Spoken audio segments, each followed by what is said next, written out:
ہوا یہ کہ رسول اللہ صلی اللہ علیہ وسلم نے جب مکہ فتح کیا رمضان میں 8 ہجری میں، کہا جاتا ہے 20 رمضان یہ تاریخ تھی جس میں آپ صلی اللہ علیہ وسلم نے مکہ پہ حملہ کیا، جس دن مکہ فتح ہوا ہے. تو مکہ فتح ہونے کے بعد مکہ اور طائف کے درمیان میں بنو ثقیف اور حوازن قبیلہ، یہ 2 قبیلے رہا کرتے تھے. یہ بڑے سخت لڑاکو اور تیر اندازی میں بہت ماہر تھے یہ. تو ان قبیلوں نے کہا کہ اہل اسلام نے مکہ فتح کر دیا ہے تو یقیناً ان کا اگلا ہدف ہم ہوں گے، تو یہ ہمیں نہیں چھوڑیں گے، پھر یہ ہم سے لڑائی کریں گے، ہم پہ حملہ کریں گے. تو انہوں نے کیا کیا، آس پاس کے بہت سارے قبائل کو انہوں نے جمع کر لیا اور ارادہ کیا کہ ہم خوب جنگ کی تیاری کر کے اس سے پہلے کہ مسلمان ہم پہ حملہ کریں ہم الٹا مسلمانوں پہ حملہ کر دیتے ہیں. رسول اللہ صلی اللہ علیہ وسلم کو یہ اطلاع مل گئی کہ اس طرح سے بنو حوازن اور بنو ثقیف یہ 2 قبیلے جو ہے یہ اس طرح شرارت کر رہے ہیں اور یہ مکہ پہ حملہ کرنے کی کوشش کر رہے ہیں آس پاس کے تمام قبائل کو اکٹھا کر کے. تو آپ صلی اللہ علیہ وسلم نے ایک صحابی کو بھیجا کہ بھئی تصدیق کرو کہ کیا واقعی ایسا ہے بھی یا نہیں ہے. تو ان صحابی نے گئے، جاسوسی کی، انہوں نے آ کے بتایا کہ وہ مکمل جنگ کی تیاریوں میں اور پورا ان کا ارادہ ہے مکہ مکرمہ پہ حملہ کرنے کا.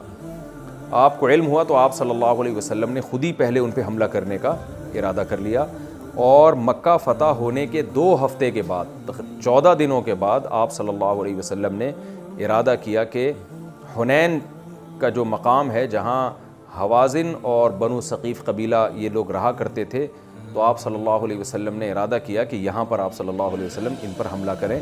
اور 12,000 کا لشکر تھا، 10,000 تو وہ جو مکہ کی فتح میں شریک تھے، اس کے علاوہ بہت سے مکہ میں بھی بہت سے لوگ مسلمان ہو چکے تھے اور بہت سے ایسے بھی تھے جو مسلمان نہیں ہوئے، لیکن انہوں نے کہا ٹھیک ہے ہم اسلام تو قبول نہیں کرتے لیکن اب ہم محمد صلی اللہ علیہ وسلم کے ساتھ ہیں اور آپ کے ساتھ مل کے لڑیں گے ہم. تو اس طرح 12,000 کا لشکر تیار ہوا اور بنو ثقیف اور حوازن قبیلہ کے لوگ یہ صرف 4,000 تھے. تو جب یہ لشکر گیا ہے، ایک سمندر تھا اور مقابلے میں 4,000، وہ 4,000 تیر اندازی میں بہت ماہر تھے.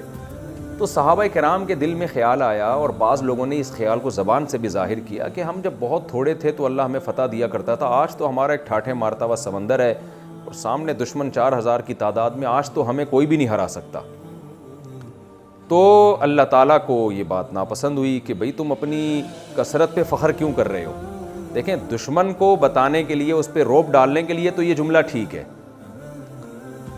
کہ ہمیں دنیا میں کوئی نہیں ہرا سکتا، ہم بہت بڑی تعداد میں اپنے اسلحے کی نمائش کرنا اور اپنے اسباب اور وسائل دشمن کو ڈرانے کے لیے دکھانا یہ ٹھیک ہے، لیکن خود فخر کرنا اور اللہ کی طرف نظر نہ رکھنا یہ بہرحال اللہ کو ناپسند ہے. تو بعض لوگوں نے کہا آج تو ہمیں کوئی نہیں ہرا سکتا، پہلے تم تعداد میں تھوڑے ہوتے تھے، آج تو ہم تعداد میں بہت زیادہ ہیں.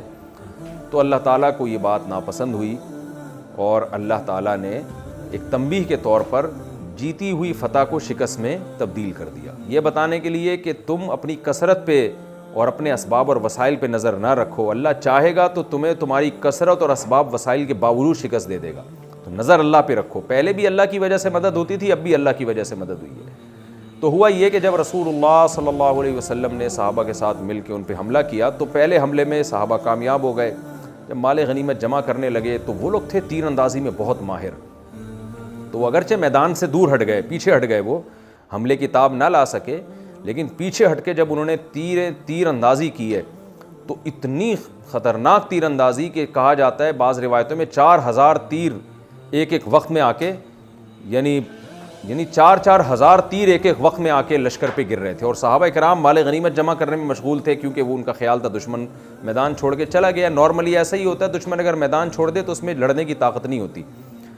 تو وہ 4,000 تیروں کی جب اتنے سارے، ہر آدمی تیر انداز تھا ان میں، انہوں نے جب تیر پھینکنا شروع کیے تو بہت کثرت سے صحابہ شہید ہونا شروع ہوئے اور پھر ان کے میدان میں قدم اکھڑے اور بہت سارے حضرات میدان سے فرار ہو کے پیچھے چلے گئے. نبی صلی اللہ علیہ وسلم میدان میں ڈٹے رہے ہیں اور آپ صلی اللہ علیہ وسلم صحابہ کو پکارتے رہے. وہی حال ہوا جو احد میں ہوا تھا، وہی کنڈیشن ہو گئی کہ وہاں بھی آپ صلی اللہ علیہ وسلم چند صحابہ کے ساتھ ڈٹے رہے، یہاں بھی ایسا ہی ہوا اور صحابہ کو آپ پکارتے رہے. تو اللہ تعالیٰ نے بالآخر مدد کی اور آسمان سے فرشتوں کا لشکر اتارا. جو بعض حضرات نے اپنی آنکھوں سے دیکھا بھی اس لشکر کے اترنے سے وہی ہوا کہ دشمن پہ روب بیٹھ گیا, اور پھر صحابہ کرام کے دلوں پہ اللہ نے سکینت بھی نازل کی, انہوں نے دوبارہ ہمت کی, اور ان کو اپنی غلطی کا بھی احساس ہوا کہ یہ جو ہم نے نعرے لگائے تھے نا کہ آج ہمیں کوئی نہیں ہرا سکتا, ہم تعداد میں زیادہ ہیں, تو ان کو احساس ہو گیا اپنی غلطی کا, اور بالآخر وہ دوبارہ پلٹے اور اللہ نے پھر اس شکست کو فتح میں تبدیل کر دیا. اور اس فتح کے بعد پھر بنو ثقیف اور حوازن قبیلے کے بہت سے سردار مسلمان بھی ہو گئے, بہت سے لوگ ایمان بھی لے آئے. تو اسی کا تذکرہ اللہ نے یہاں کیا ہے. فرمایا اللہ نے بہت سارے موقعوں پہ تمہاری مدد کی, اور حنین کے دن بھی اللہ نے تمہاری مدد کی. اذ اعجبتکم کثرتکم, جب شروع میں تمہیں تمہاری کثرت نے تعجب میں ڈال دیا تھا. فلم تغنی عنکم شیئا, وہ کثرت تمہیں ذرا بھی تمہیں اس کثرت نے فائدہ نہیں پہنچایا. وضاقت علیکم الارض بما رحبت, اور زمین اپنی کشادگی کے باوجود تم پر تنگ ہو گئی. ثم ولیتم مدبرین, پھر تم پیٹ پھیر کر میدان چھوڑ کے فرار ہو گئے. ثم انزل اللہ سکینتہ علی رسولہ, پھر سب سے پہلے اللہ نے اپنے رسول پر سکینت اور اطمینان کو نازل کیا. وعلی المؤمنین, پھر اس کے بعد مومنین پر سکون اطمینان نازل کیا. وانزل جنودا لم تروها, اور آسمان سے ایسے لشکروں کو اتارا. جند لشکر کو کہتے ہیں, جنود اس کی جمع, ایک لشکر نہیں کئی لشکر آسمان سے اترے. وہ لشکر لم تروها, جن کو تم نے اپنی آنکھوں سے نہیں دیکھا. عین ممکن ہے دشمن نے اپنی آنکھوں سے دیکھ لیا ہو, لیکن تم نے بہرحال اس کو اپنی آنکھوں سے نہیں دیکھا. وعذب الذین کفروا, اور پھر ان کافروں کو اللہ نے عذاب دیا. وذالک جزاء الکافرین, اور ان کافروں کا یہی بدلہ ہے کہ اسلام کی اتنی فتح اور نصرت یہ دیکھ چکے, فتح مکہ بھی ہو چکا, اب بھی ایمان نہیں لے کر آ رہے, ان کا یہی بدلہ تھا کہ ان کو تمہارے ہاتھوں شکست ہوتی. یہاں ایک اشکال ہوتا ہے کہ بعض صحیح حدیث سے یہ بات ثابت ہے کہ بعض صحابہ نے کہا کہ ہم نے فرشتوں کا لشکر اپنی آنکھوں سے دیکھا ہے. تو ان صحیح حدیث میں تو یہ ہے کہ بعض صحابہ نے اپنی آنکھوں سے فرشتے دیکھے, اور یہاں قرآن کہہ رہا ہے وہ لشکر جو تم نے دیکھا نہیں ہے. تو دیکھیں اس سے مراد اکثریت ہے. ایک قاعدہ ہے للاکثر حکم الکل, بعض دفعہ ایک چیز اکثریت کے ساتھ ہوتی ہے لیکن کل پر اس کا اطلاق کر دیا جاتا ہے. تو زیادہ تر صحابہ نے وہ لشکر نہیں دیکھا تھا, تو ان زیادہ تر ہی کی وجہ سے اللہ نے کہا کہ ایسا لشکر اتارا جو تم نے اپنی آنکھوں سے نہیں دیکھا. تو چند ایک نے اگر دیکھ لیا تو وہ اس آیت کے منافی نہیں ہے. ثم یتوب اللہ من بعد ذلک علی من یشاء, پھر اس کے بعد اللہ نے جس کو چاہا توبہ کی توفیق بھی دے دی. کیا مطلب؟ انہی حوازن اور ثقیف قبیلے بنو ثقیف میں سے بہت سے کافر مسلمان ہو کے تمہارے دوست بن گئے, بہت سے لوگ اسلام لے آئے, پھر ان کو اللہ نے توبہ کی توفیق بھی دے دی. تمہاری فتح در فتح ہو گئی. یعنی ایک فتح تو یہ کہ تمہیں ان پہ فتح دی, اور دوسری فتح یہ کہ آئندہ کے لیے بھی بہت سے لوگ مسلمان ہو گئے, اور دشمنی آئندہ کے لیے بھی ختم ہو گئی, آئندہ کے لیے بھی خوف اور خطرات ختم ہو گئے. واللہ غفور الرحیم, اور اللہ معاف کرنے والا اور رحم کرنے والا ہے کہ ان کافروں نے جب توبہ کر لی تو ان کی سارے جرائم اللہ نے معاف کر دیے.